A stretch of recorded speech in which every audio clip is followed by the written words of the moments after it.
সুন্দরবন দিবসে সুন্দরবনকে রক্ষা ও plastic polythene বর্জনের দাবিতে সাতক্ষীরায় মানববন্ধন ও গাছ রোপণ কর্মসূচি পালন করেছে বিডি ক্লিন সাতক্ষীরা।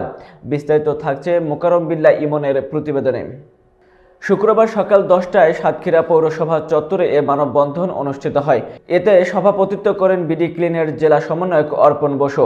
মানববন্ধনে বক্তারা বলেন, সুন্দরবন আমাদের জাতীয় সম্পদ। এর সুরক্ষা নিশ্চিত করতে রাষ্ট্রীয় উদ্যোগের পাশাপাশি যুব সমাজ ও জনসচেতনতার বিকল্প নেই। গত 54 বছরে সুন্দরবনের যে ক্ষতি হয়নি, গত 5 আগস্টের পর তার দ্বিগুণ বেশি ক্ষতি হয়েছে। হরিণ শিকার ও বৃক্ষ নিধন ভয়াবহ আকার ধারণ করেছে। তারা সুন্দরবন দিবসকে জাতীয় দিবস হিসেবে ঘোষণা দেওয়ার আহ্বান জানান।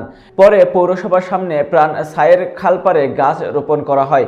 এ সময় সংগঠনের শেখ তুরান, ফারিহা খাতুন, সাকিব আল হাসান সহ অর্ধ শতাধিক স্বেচ্ছাসেবী উপস্থিত ছিলেন।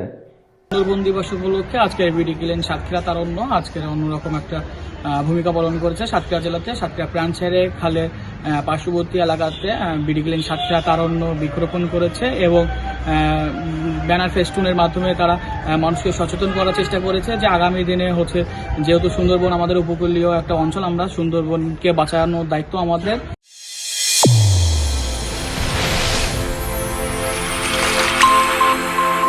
চ্যানেল A1 হৃদয় রেসপন্স।